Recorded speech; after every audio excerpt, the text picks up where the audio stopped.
Welcome, everyone. So I really want to welcome everybody to our Curriculum Square Creator Training today. We are really excited to have Penny Robinson with us today. She is an amazing creator. She has a couple of different pieces that are on Curriculum Square right now, and there are more to come. So keep your eyes open for more from Penny Robinson in the Rare Educators homeschool store on Curriculum Square. Today, we are going to be introduced a little bit to a couple of things that Penny's working on or has worked on and are finished. We're going to talk mostly about our place in history. So we're going to spend some time going over some very specific pieces of our place in history and Penny's going to share those with you. But I also want to mention to you that she has another item on Curriculum Square right now called World at War, which she's going to introduce to you just in a little micro moment.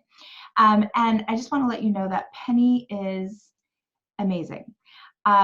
As we've worked with her as a creator, as you know, as most of you should know, we work with our creators on Curriculum Square to help them get their stuff in a format that's going to be really easy for you, the purchaser, to take it and to use it. And to really be able to recreate what Penny is doing in your own school. So that's our goal, is to help Penny get her stuff to that point where it's just super user friendly and you'll have a lot of fun using it. Now, I will tell you that we haven't had to do a lot with Penny's stuff. She's done a great job on her own, and it's been a joy to work with her, though, and we're welcoming her here today.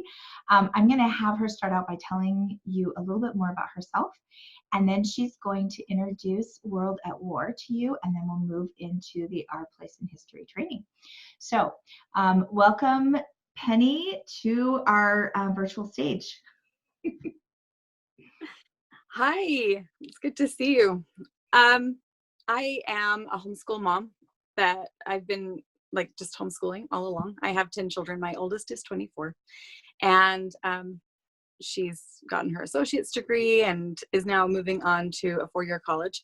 And it's been really it's just something that I've loved, is homeschooling. And I've moved through the phases with my children and gotten to be more and more involved in each of the phases as my children have moved through it, which I think is just organic and makes total sense.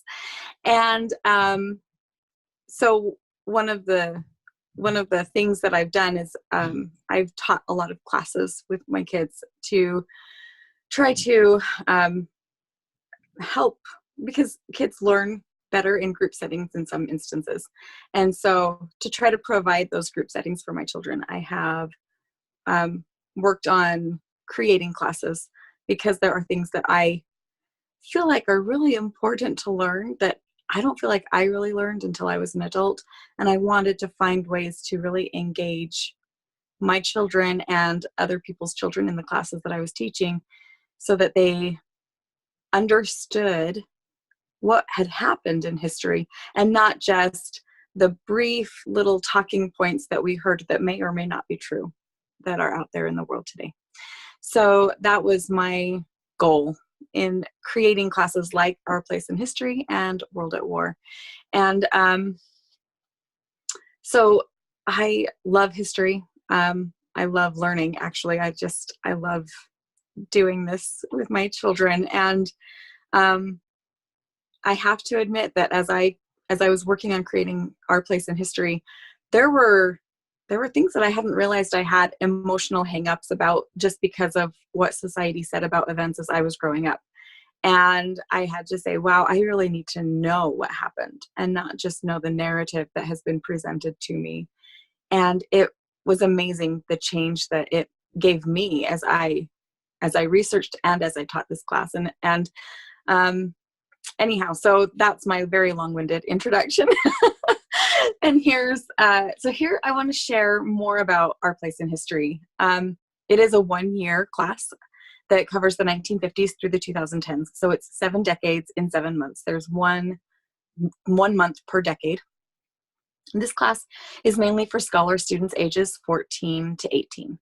And students will gain an in-depth knowledge of historical events that have happened throughout the world during the 7 decades covered in the class. It picks up where World War II ends, covering the start of the Cold War, the rise of the Israeli state, and the start of the baby boom. As it moves forward, they will learn of the major events of each decade. They will learn of the way each generation responded to these events, and they will learn to look more deeply at the reasons why people are likely to respond generationally to the events taking place around them. They will learn about the theory found in the book The Fourth Turning by Strauss and Howe, and it will be related to each decade as they go through. Students will leave this class with a knowledge and understanding of historical events that will help them see more clearly how those events affect our current events and the movements that are going on in the world around them. In this class, students will be encouraged to write papers. They will have the choice between writing more opinion papers or fewer, but with higher standards, decades reports. They'll also have a more formal hero report that they will need to write and present in an oral presentation.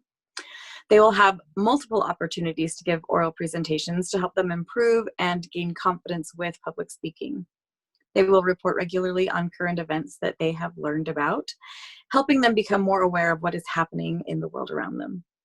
Students will read books to help them see on a more personal level how events in history affected the people and of that time and region, and they will experience book discussions on these readings to help them gain even deeper understanding of what happened as they listen to others and share with others what they learned and felt as they read the book. There will also be simulations, and there are simulations included in the mentor packet that you can choose to use or you can choose to make up your own.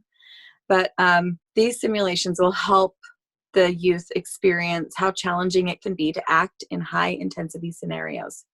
And students will learn more about how to study a document and how important it is to understand what is actually being said by someone in a document by defining and rewording what the author has said. Students will be encouraged to study their core book. And so a core book is where you turn for truth. And it can be a book. It can also be something else entirely. But the core book is your center where you turn for truth. And sometimes we can lose having a chosen core book that we are consciously choosing. And that can be dangerous because that means that then our core book, where we turn for truth, is more just kind of force-fed us through what society is telling us, or just it can change just based on, oh, well, now that sounds right. Well, now that sounds right. So we want them to actually be conscious of what they're choosing to have as their core book and where they turn for truth. So we want to help them create a pattern of related study that will help them be mindful of that, of where they're turning for truth. They will also memorize quotes from each decade. So you might be asking at this point, how much will it cost? Mentors and students will need to have a packet purchased, printed, and bound for their own personal use. Each student should have their own composition notebook, which they will be turning into a timeline book that they can update during lectures as well as during personal study. Mentors can choose to provide items such as stickers, decorative tape, and other supplies for the students to decorate and personalize these timeline books if they choose. Purchasing stickers and materials to create a class award requirement poster is important to help the students see their progress toward the semester award. It's optional to purchase candy for when they put a sticker on the poster. Just a little, piece of taffy or a Tootsie Roll or a Hershey Kiss or something like that would be just fine. Books for each month's discussion should be provided for each student and each mentor. It is best if this is included in the cost of the class to make sure that there are no students left waiting for a book to be purchased by a parent who might get busy and forget, or borrowed from someone who maybe is taking longer to read it than they expected, and then they don't get it in time to read it for class. There is a recommended book list in the packet, and I will be going over that in a little bit. Mentors may choose to purchase movies to watch as a class outside of the normal weekly class time. Throughout the year, there are a total of 5 movies that are required for the awards. And again, there is a movie list in the packet for this class. Suggested simulations that are included in the packet include relatively inexpensive materials, such as an inexpensive game, miscellaneous supplies that you can easily purchase from the dollar store. Approximately 1 to 3 pages will need to be printed per simulation. And the last simulation has a lot of options that the mentor can choose from, but I recommend staying between $0 to $10 per student. Other activities will be decided on by the class mentors.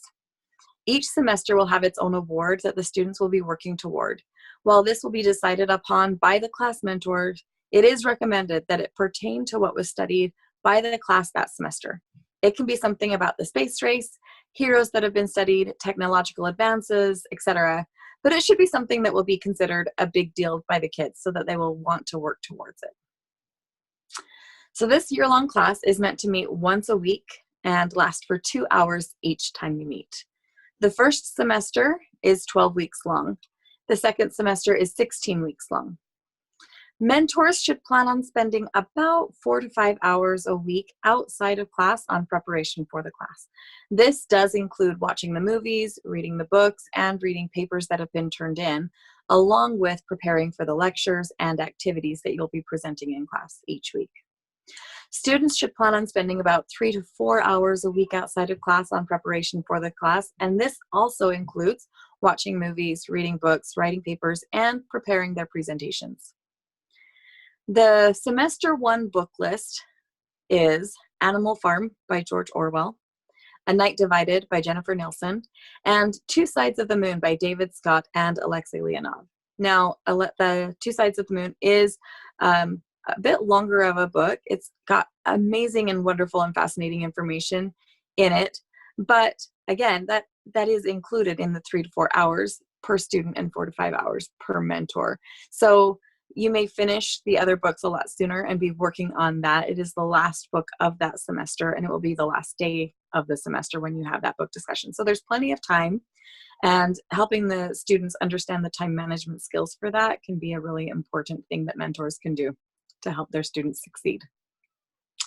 Semester 2 book list is, the first month you have a choice between 2 books. There's True Reagan by James Rosebush, or Ronald Reagan, How an Ordinary Man Became an Extraordinary Leader by Dinesh D'Souza.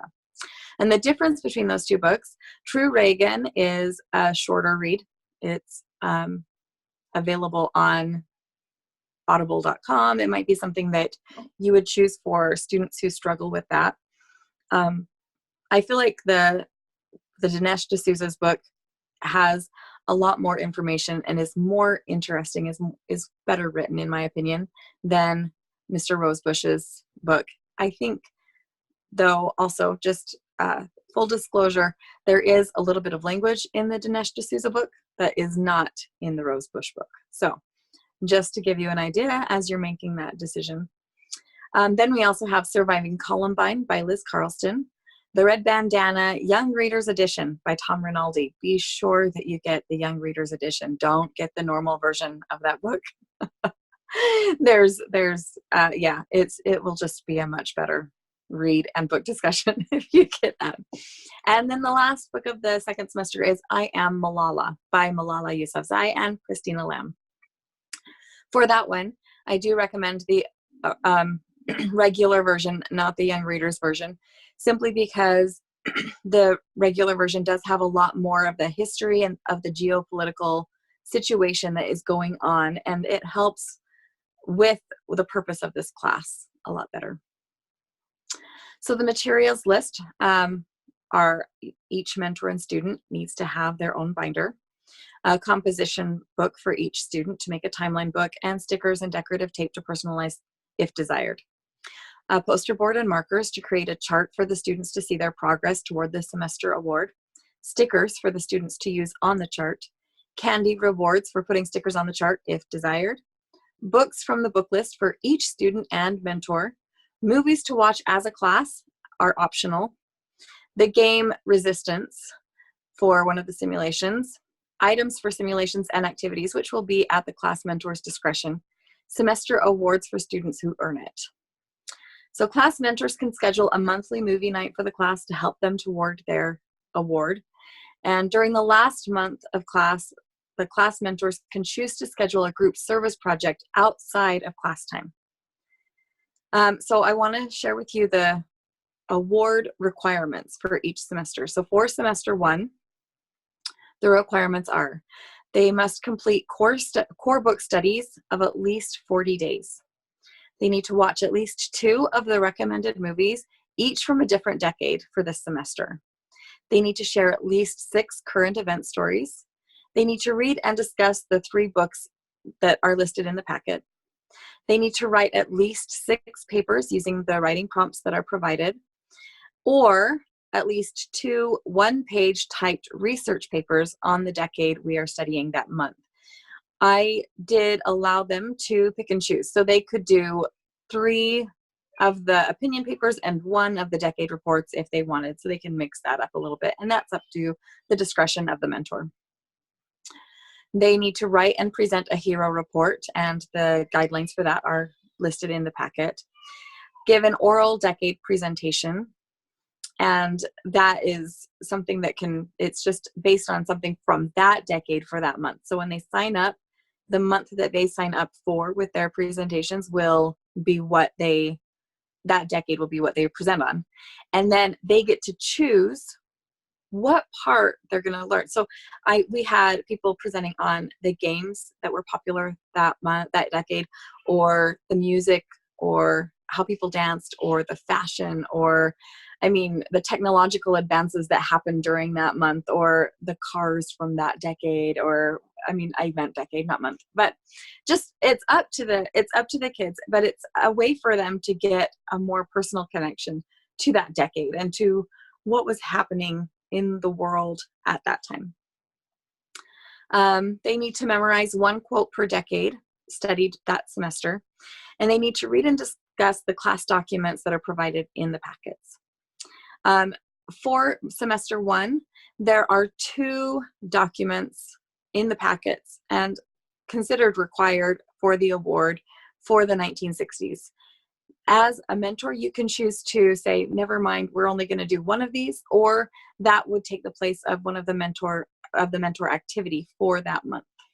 So it would be at your discretion. The semester 2 award requirements include core book studies of at least 60 days completed, watch at least 3 recommended movies, each from a different decade from this semester, share at least 8 current event stories, and read and discuss the 4 books listed in the packet, write at least 9 opinion papers using the writing prompts, or at least 3 one-page typed research papers about the decades we are learning about that month. Write and present a hero report, give an oral decade presentation, again, for those decades. Memorize 1 quote per decade studied that semester, and read and discuss the class documents provided in the packet. So the class schedule each week will follow this basic outline. You'll start with a devotional, and that can look at like whatever you as a class mentor feels is appropriate. Then you'll have return and report, where the kids come and they say, this is what I have done towards the award requirements. Then there's time for the presentations. So anyone who signed up, you'll have that the first week, you'll have them sign up, and then anyone who signed up, then they'll come and do their presentations. Then following that, weeks 1 and 3 will be the 4th turning lecture, and weeks 2 and 4 will be the sharing of current events. So you'll be alternating between those. Then following that will be the lecture, and the history lecture prompts are included in the mentor packet. Then there's a 4-week rotation. So you'll do 1 thing each month. You'll do these So week 1 is a simulation to kind of help get them into like what was happening with that decade. Then there will be a document study week 2. Then the 3rd week is a mentor's choice activity. And this can be, again, another document study. It can be a game. I did a Jeopardy game at the end of each semester that the kids loved, and it was so much fun. Week 4 is the book discussion. And then each week, there will be a new writing prompt that will be assigned. These are included in both the mentor and the student packets.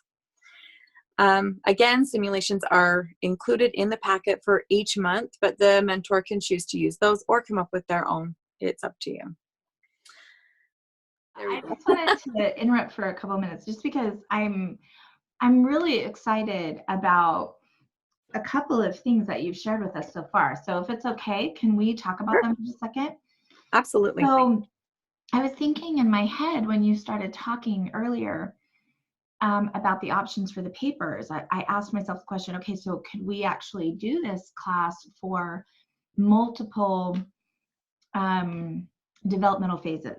And then as you continue to talk, I realized yes, because some of these kids can really be challenged to do these harder papers at the same time that the younger kids can be working on their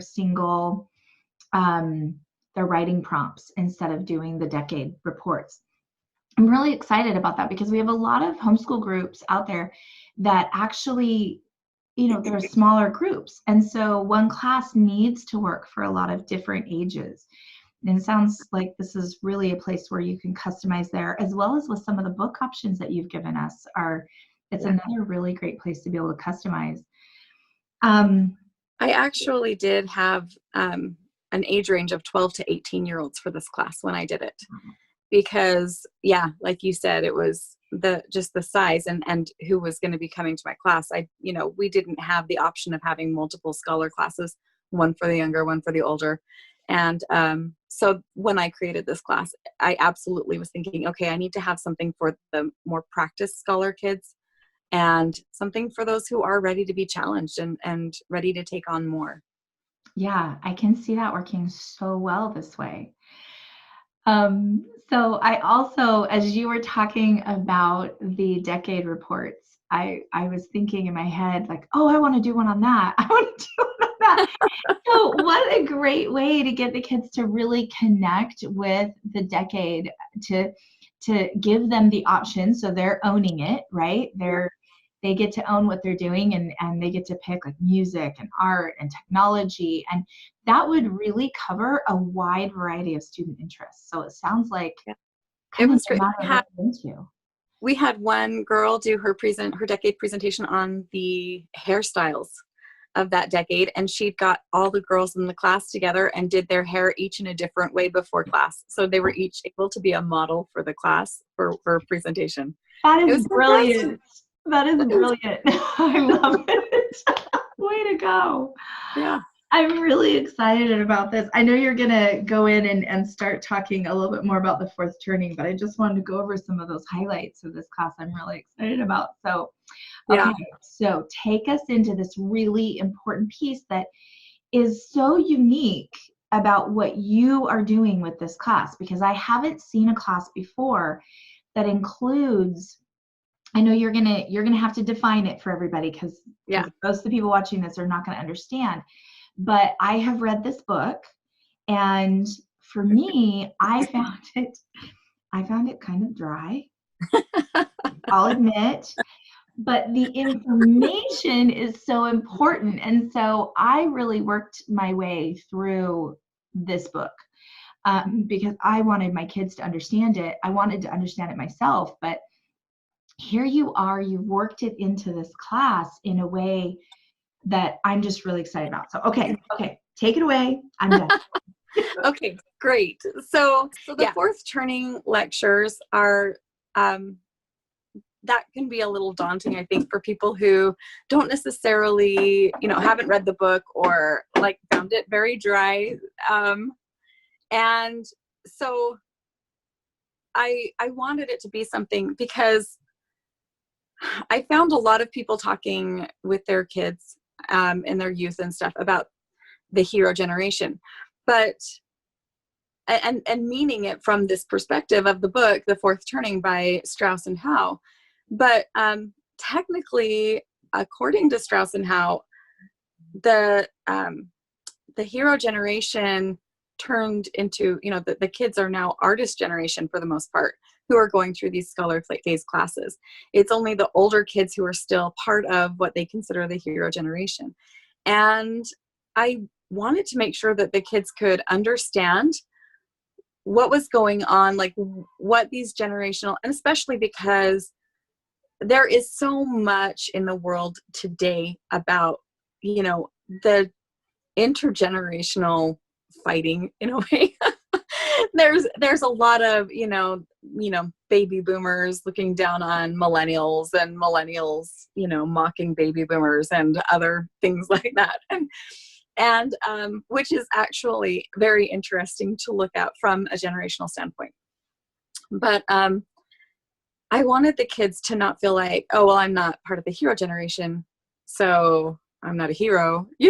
I wanted them to realize that there are heroes from every generation. You look through and it does not matter. It's just that their hero might look different than a hero from a different generation. But really, it's their choice how they choose to move forward and the difference that they choose to make in the world.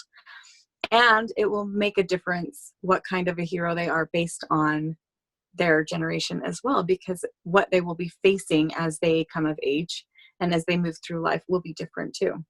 So I wanted to share how I use the fourth turning in my class. So the book, The Fourth Turning by Strauss and Howe, can be easily supplemented by a 29-page PDF article that is available for free online.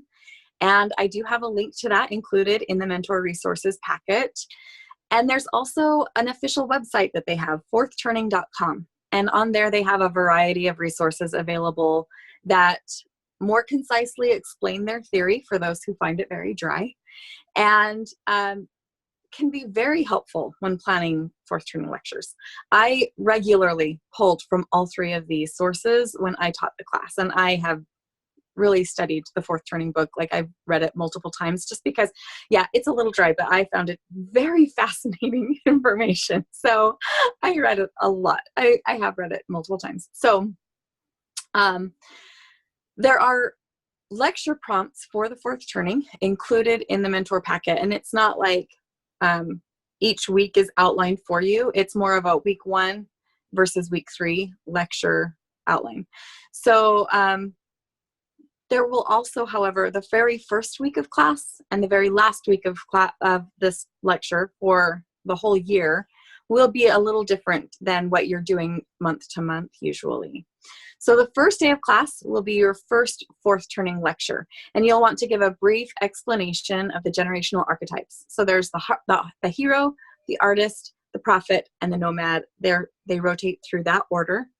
The hero comes of age during a crisis, and they are the hero generation because they have to rise up and face this crisis, and they're the boots on the ground, so to speak, during the crisis. They're the ones that have to take the brunt of it. So if you think of the crises that have happened in the past, would be the Great Depression and World War II would be our most recent crisis, other than what we are going through right now, according to Strauss and Howe, as they put it on their website. Again, they do go into this, which is not in the book.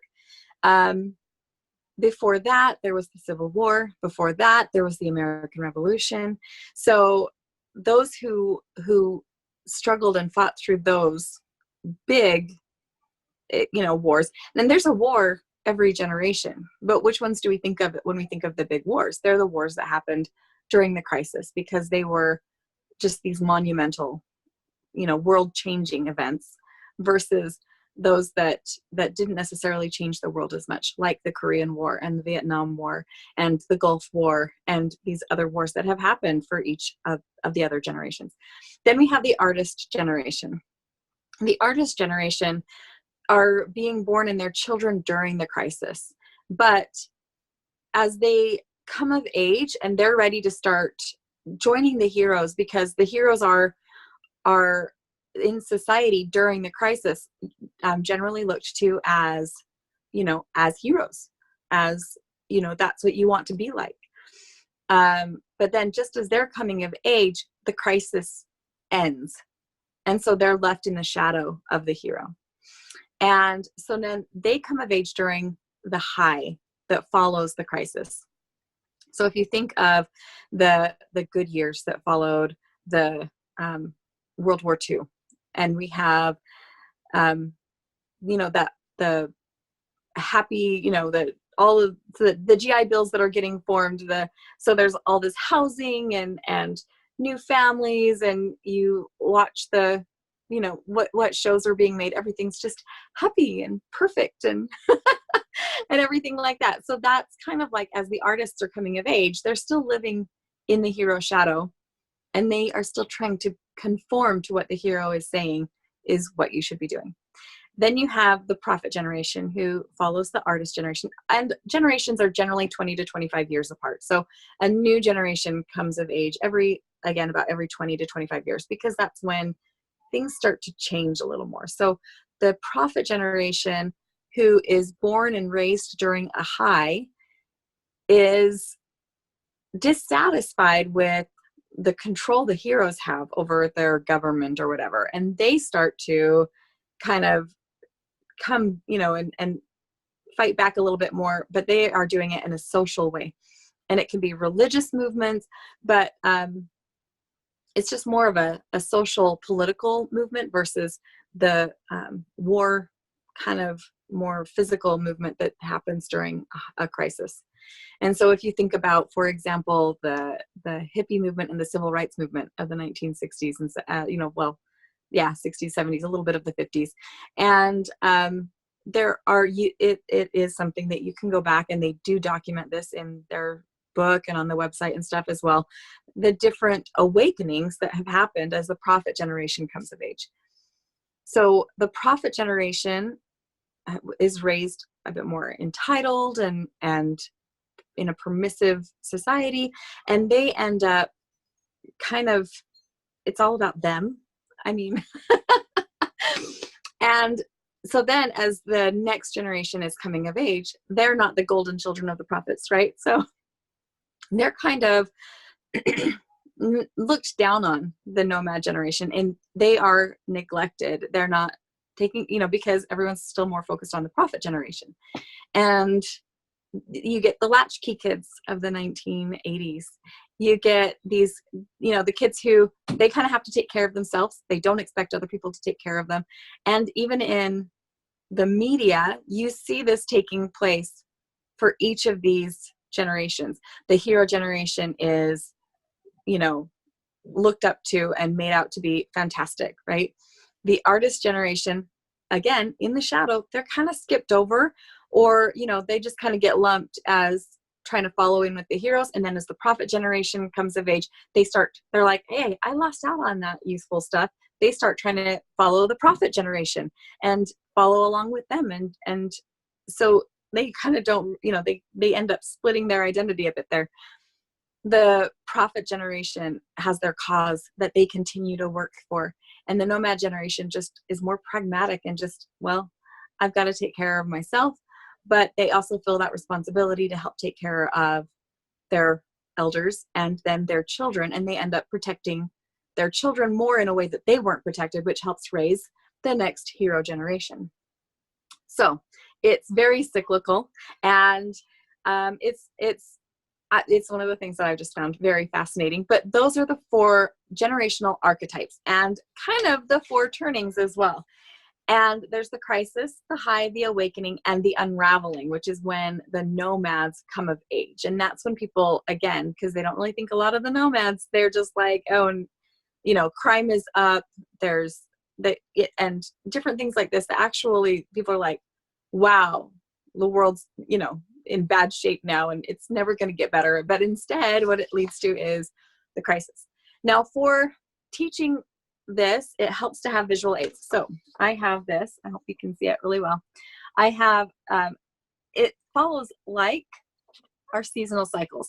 Okay. And so then, we have the winter is the crisis.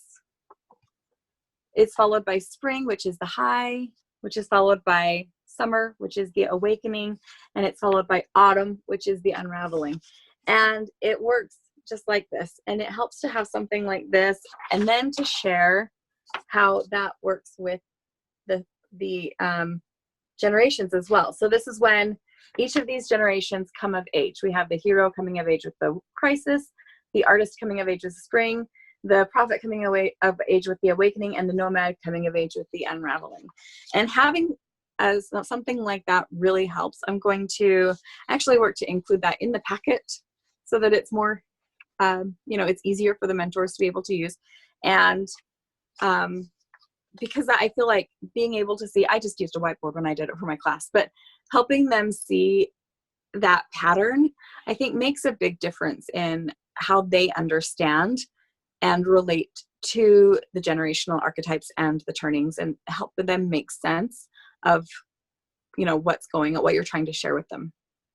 And it can be really good to help them either take notes on that and put it into their little notebooks, or you can actually have these printed off and given to each kid for them to keep in their binders as a reference for future lectures. Again, these happen every 20 to 25 years. And so that means that 2 decades will cover a little bit about the same turning. However, because it's not like, oh, it's 2000, it's time for a new turning. It's not every decade. Some of them, they start turning mid-decade because it's every 20 to 25 years. And so for some of them, you're going to have to be explaining that, oh, we're transitioning. If you'll notice, the beginning of this decade starts out as a high, but right about here with the assassination of JFK and Martin Luther King Jr., we're turning into an awakening.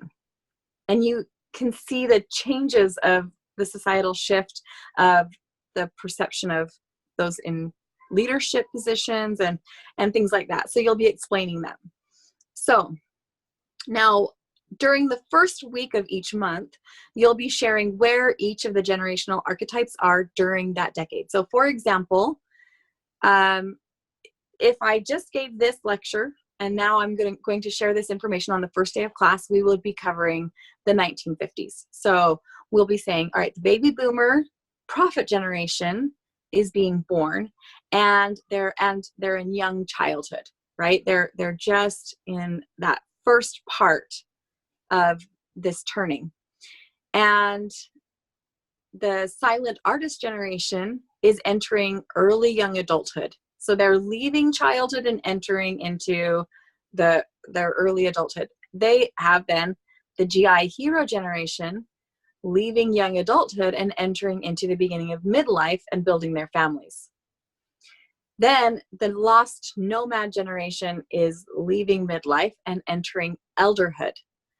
And so you want to share what this looks like in a broad sense for the archetypes working together in society. For example, in the 1950s, we're in a high following the resolution of the crisis of the Great Depression and World War II. So all of that sacrifice was to create a world of peace and plenty for their posterity. So the baby boomer prophet generation is their posterity. They're indulged. They're raised with permissiveness. Then the silent artist generation, who's living in the shadow of the greatest generation, is conforming to what that generation is leading out with in priorities and values. And this means getting married and having children. And they're doing it young because they're like, oh, well, we don't get to go to war. And now they're telling us it's time to start having children. So let's get married and start having children. The GI hero generation has taken their organized leadership from the battlefield back home, and they work to push the boundaries of progress with new inventions, stronger government policies, and clean, uniform neighborhoods. The lost nomad generation, the pragmatic role, letting the hero generation have the spotlight and the accolades, and they're willing to continue to work to help ensure the success of the current high. And this includes not looking for benefits for themselves, while the GIs get bills to help them with housing, education, etc. In all, societal roles are firmly in place. Gender roles are clearly defined, and generational roles are also clearly defined.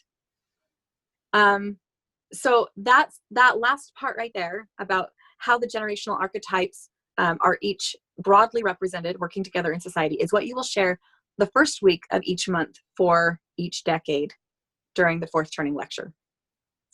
Then the third week of class each month, you'll give examples of people from each generation during this decade to kind of give them a more personal understanding, because it helps when you can put like a face and a name to what was going on.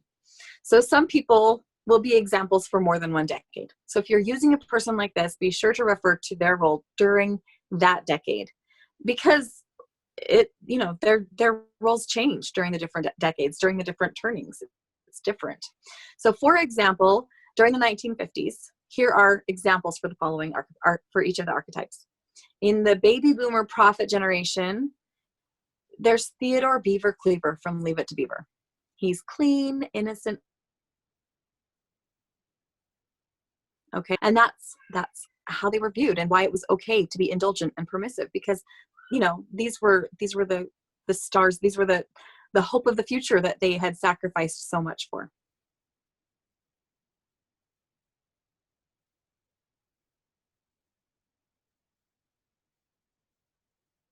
The Taylor, who was the GI hero generation, can be represented by John Wayne, a man's man, showing the strength of the war heroes in World War II in a good light.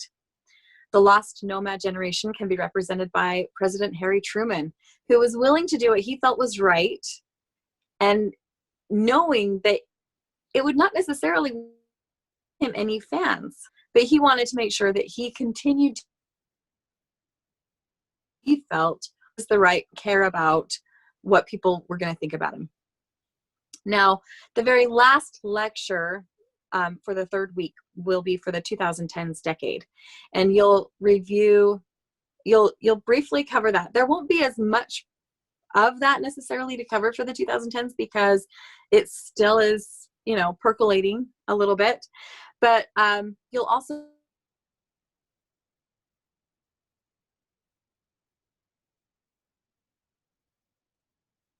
cover throughout the name generations, from the artist generation, from the nomad generation, and from a prophet generation, and help discuss with the class that each of them have their own personal mission. And it may not be noticed around, in a broad sense, but it will still, and share your efforts to make a difference by living your best life, and let them know that you see great things in them, and you believe in their ability to be the change that they want to see in the world. You can also have a discussion with the students about what they think about this theory of the fourth turning. Do they feel it has helped that are at odds with each other at times? The purpose of this part of the class is summed up in that last lecture. It can help to see how society has affected a large segment of the population based on what was happening when they were born and as they were children growing up. This does not define your students individually. They can each feel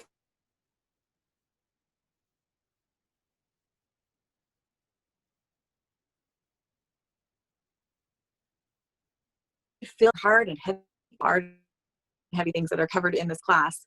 There are always those who work to bring light and happiness, and they can be part of that light that others look to for hope. A quote that I used in my final lecture for this class was, "I believe in the principle that I can make a difference in this world. It may be ever so small, but it will count for the greater good." And that was by Gordon B. Hinckley. So that's the little information, I guess, that I would share about how I used the fourth turning in my lectures for this class, for Our Place in History. Did you have any questions or comments? I don't have any questions, but it was fabulous to hear you go through that. And I was thinking, before you even talked about it, I'm like, oh, I wonder if Leave It to Beaver is an example for the 1950s. Yep. He's one of my favorites. So that's fascinating to hear how they all had their heroes. Well, and there are other oh, sorry. I was just gonna say there are multiple examples if you want to pull in, like, the Andy Griffith Show, Father Knows Best, the Donna Reed Show. There are a lot of examples, and if your students don't know those references, it might help to maybe show a little bit of a clip or something like that. Oh, and I'm all for My Three Sons. Oh, yes. Yes. Pull that one out. Right. Well, I know I'm ancient. I remember all these old, they were reruns, but I still remember them. I know. They were fabulous. Okay, so we had a few hiccups due to internet problems. So did anybody miss a piece that they want to just ask really quick, ask Penny to clarify something?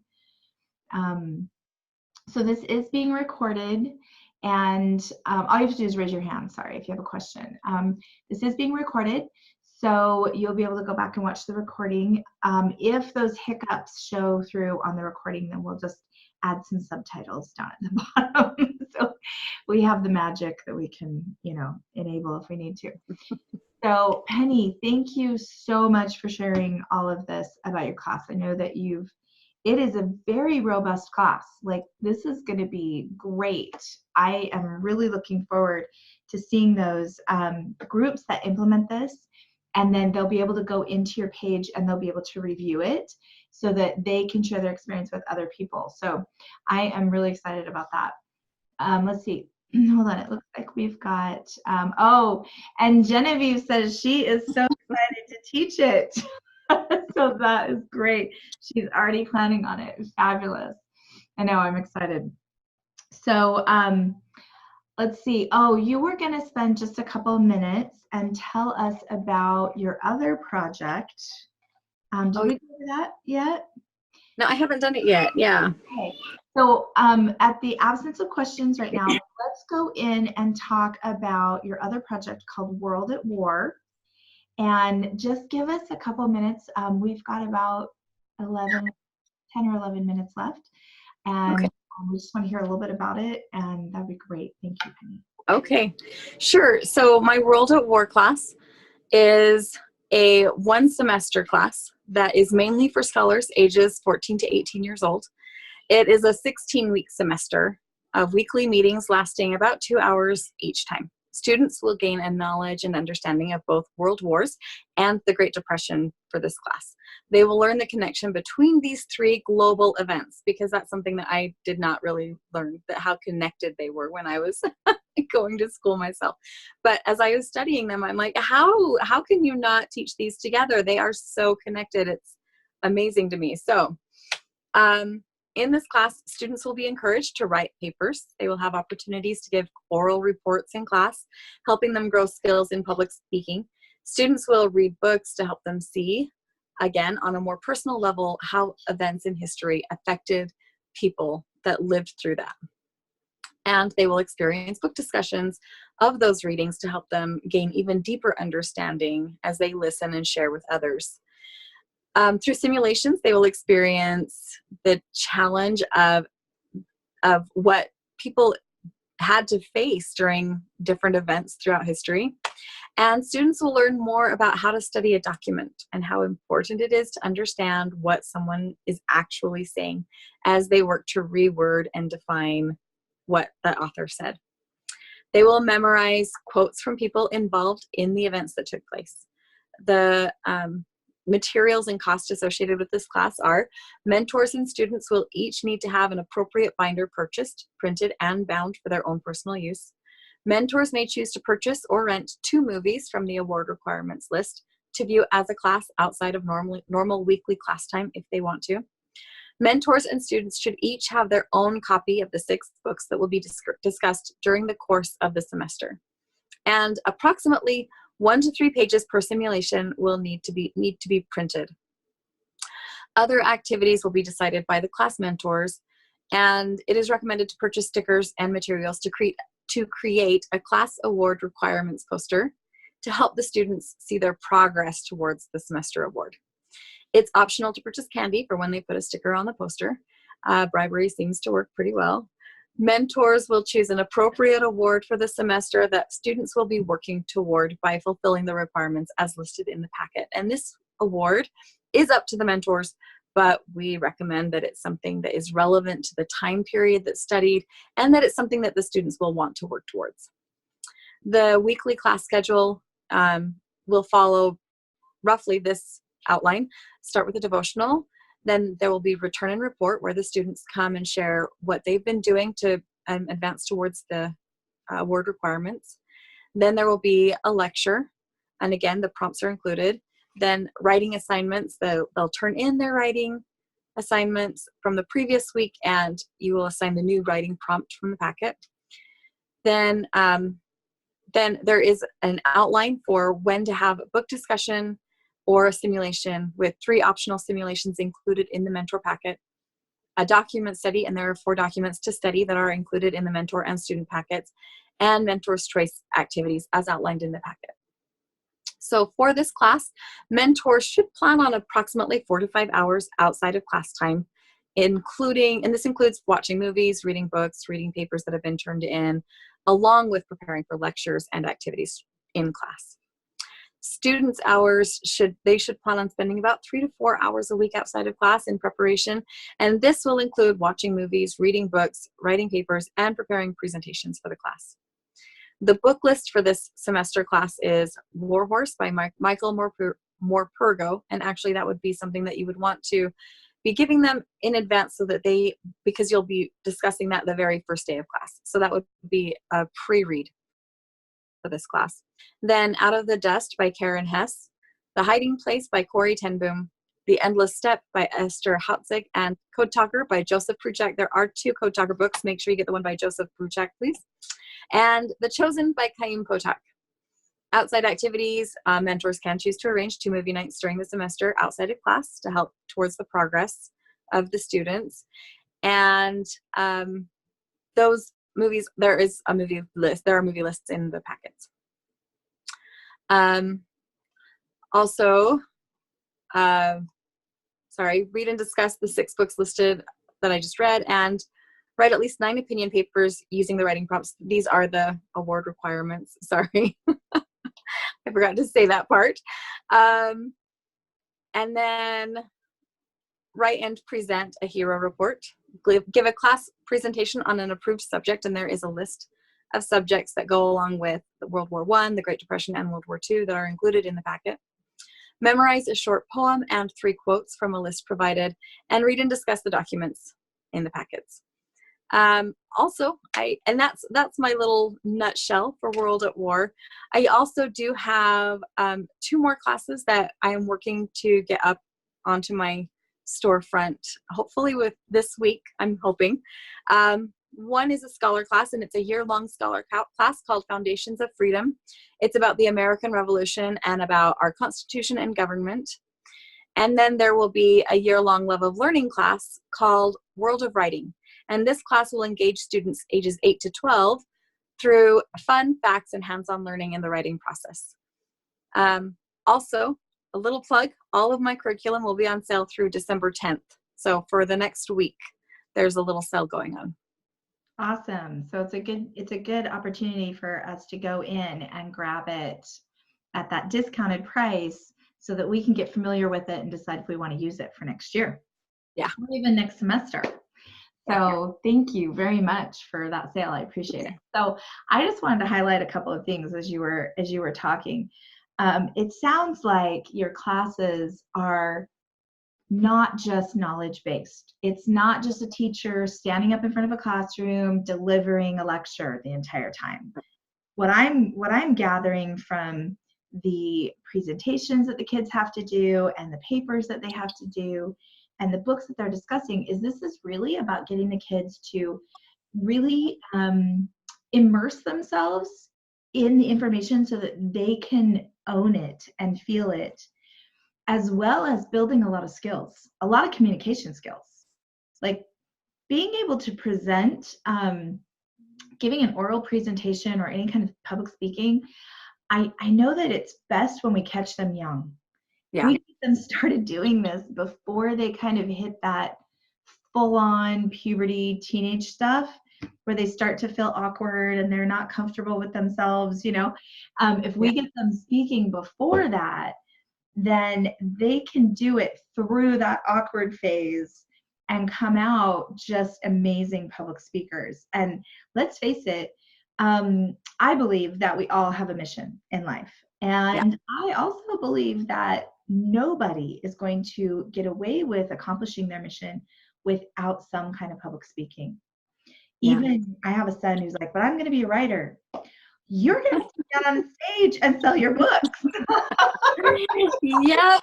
They do interviews and Again, it's not just going to be behind the quote typewriter or computer, right?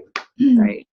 So really, really great skills. I also love the fact, this is one of my favorite things about Curriculum Square, is not only can we as homeschool group leaders go in and choose something for our group, but the parents then can go in on their own and order the packets for their kids.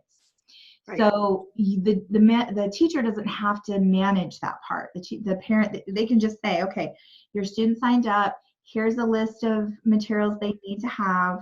And one of those things is going to be the student binder. And here's where you go. And there's a link that goes to your storefront on Curriculum Square, and they can just go in and download it, and then they can take care of all the printing themselves. So that's a real, I think that's a real win for the mentors. And then, of course, they can check on it the first day. Okay, who has your binders? Right. Right? Right. Parents did their job. That's what we want to know. Shoot. So anyways, that's going to make things a lot easier, I think, for a lot of groups that's the case, and they can print them out themselves and decide how much money they want to spend. If you want to do it all in black and white, great. If you want to do it in color, great. If you want to do it on cardstock, don't have it spiral bound with clear vinyl covers, right?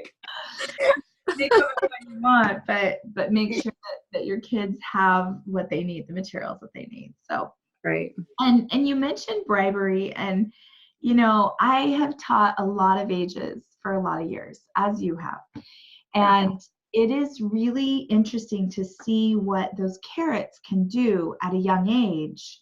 Yeah. For the kids, that then they can look back and go, oh, look what I accomplished, and look at how different I am now as maybe a 14 or 15-year-old, because I was incentivized as an 11, 12, 13-year-old to go a little further and do a little more. So those class reward, what do I want to call them? The requirements that you listed off for some of the different classes, those are so important to have that reward all set out. People have heard me talk about this before, but I am adamant about that class reward needs to be decided on before the class starts. Yes, absolutely. Otherwise, it's you're like, oh, well, this was my budget, and trying to figure it out. If you know exactly what it is before you even do the class, it's a lot easier to say, okay, and this is how much that class award is for my class fee. Yeah, so it needs to be in that budget already. And I hope that most of the group leaders are checking in on that for their mentors, making sure that those budgets include the class reward if there is one, and that teacher knows in advance. Otherwise, it's not a carrot anymore. So if you can't dangle it out in front, if you don't already have it figured out by day one, it's not a carrot. It's just, and you're telling the kids, oh, and we're going to go do something fun, and I don't know what it is. And they're like, well, it's not an incentive then. I just have to trust you that I'm going to assume it's fun. What if I don't? What if I hate swimming and you're going to a water park? I'm not doing it. So anyway, thank you again so much for spending your time with us, and thank you everybody who's been here with us to hear about what Penny's doing. Also, I will let you know that I just want to talk for a second about simulations. Penny has these pre-done. Yeah. I have a really hard time coming up with my own simulations. It is one of my struggles as a teacher, and usually I rely very heavily on my co-mentor to help me come up with stuff when we need to come up with a simulation. So the fact that you have these already written and in the teacher manual is huge. Like, that is, I've seen the price on, I don't think you're charging enough. Okay, that's just but I feel like the simulations alone are worth that price, and yet you're giving us an entire curriculum for that price. So just know that the simulations, there's hardly anything more valuable than a well done simulation in a class to really help the kids connect with the content and really understand the value of it and the value of their own education, and to really motivate them along that path of education. So having so many simulations already pre-done in your curriculum is really valuable. Thank you. You're welcome. Well, for me, I've been that co-mentor that was being relied on heavily. And it was something that had not been, like not having it outlined in advance of the class for me to put it together before just stresses me out. I need to have everything written out for me for the year so that when I move forward through the year, my stress can be about what I have to have it on. So for me, I thought, well, I'm just going to have all of it pre-done. And because it also takes a frame of mind for me. When I'm in a frame of mind to write simulations, then they flow pretty easily. But if I'm more like under the wire, having to get something done, it just adds to that stress and it's harder for me to think creatively. So I recognize that some people love creating their own simulations, and you're more than welcome to just, create your own simulation for whatever you want to do. But for those who do struggle, and if there are, a mentor and her co-mentor who both are like, I don't know what I'm doing, then this is a way for you. And I think just being able to follow what other simulations are out there helps you to open up your eyes a little more to how you can create simulations. Because if you've only ever seen one, then you're like, okay. But I don't know how to transfer that to this that I'm working on here. But that's kind of my goal actually too, is I'm providing these simulations, but I want it to be where the mentors can see, oh, look, this is like, something that's like more of a metaphor, simile kind of to something that happened. This is something that actually happened and we're having them redo it, or, you know what I mean? Kind of a thing, so that then they're able as mentors to say, okay, if I don't like this simulation, what can I do? And they'll have more understanding of how to create one themselves too. Beautiful. Beautiful. Thank you very, very much. Okay, so go take a look at the Rare Educator store on curriculumsquared.com. Rare Academics. I'm sorry. Yeah. Thank you, Betty. Rare Academics, and you will see currently World at War is up and Our Place in History, and then in the next couple of weeks we will have 2 new items up from Penny. So thank you everybody for being here, and the recording will be sent out, and I will see you at the next webinar. Thanks, Penny. Bye. Bye. Thank you.